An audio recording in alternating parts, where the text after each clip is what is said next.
अच्छा भैया, हम गाय कलाकार राकेश गिरी सबका को प्रणाम करतनी। आज वो सबके बीच में जगदम्बा फिल्म्स चाणी बाजार के माध्यम से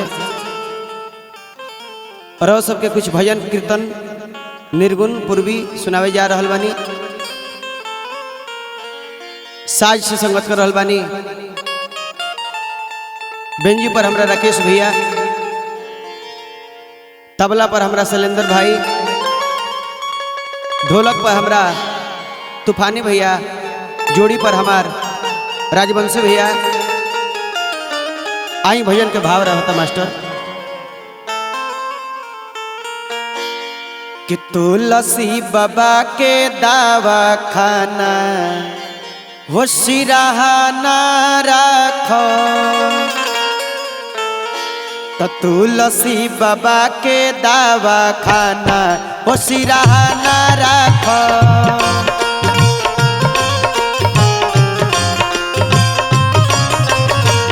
तुलसी बाबा के दावा खाना हो सिरहाना राखो।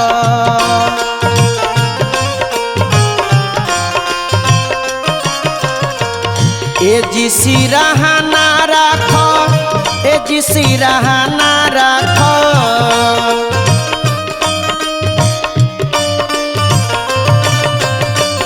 ए जी सिरहाना राखो, ए जी सिरहाना राखो।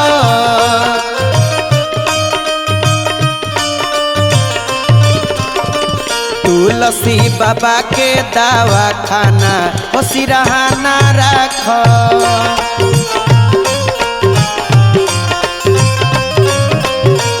तुलसी बाबा के दावा खाना हो सिरहाना राखो।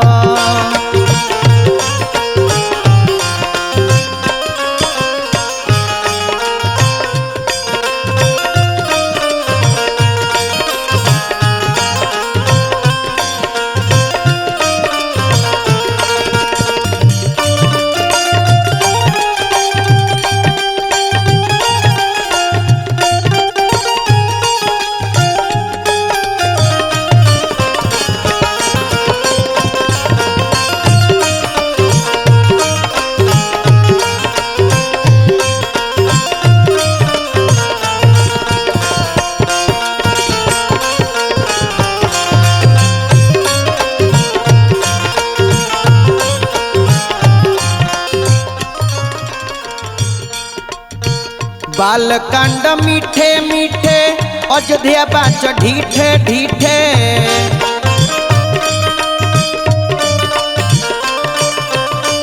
बालकांड मीठे मीठे, अयोध्या बाच ढीठे ढीठे।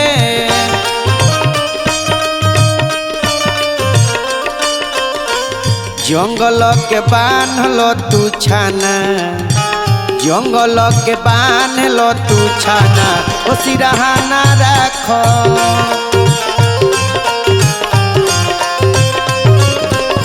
तुलसी बाबा के दावा खाना ओ सिरहाना राखो।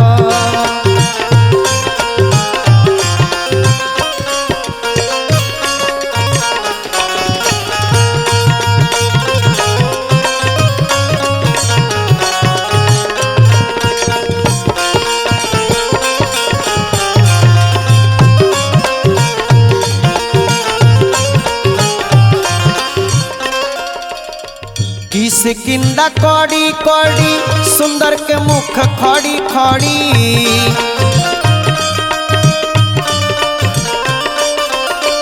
किस किंदा कड़ी कड़ी, सुंदर के मुख खड़ी खड़ी।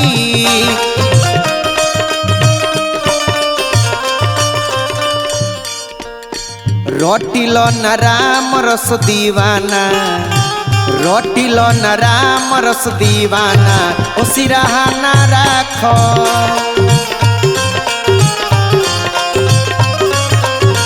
तुलसी बाबा के दावा खाना सिरहाना राखो।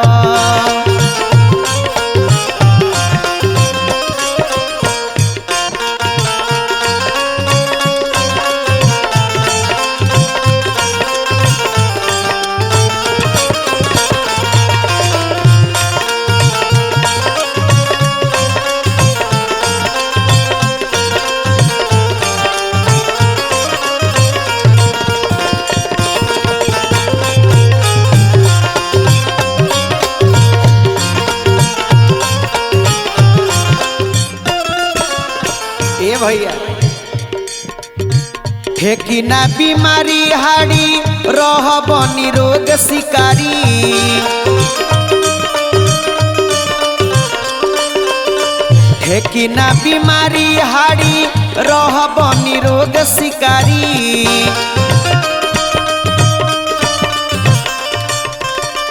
पंथ परिचौरे हो पुराना पंथ परिचौरे हो पुराना सिरहाना राख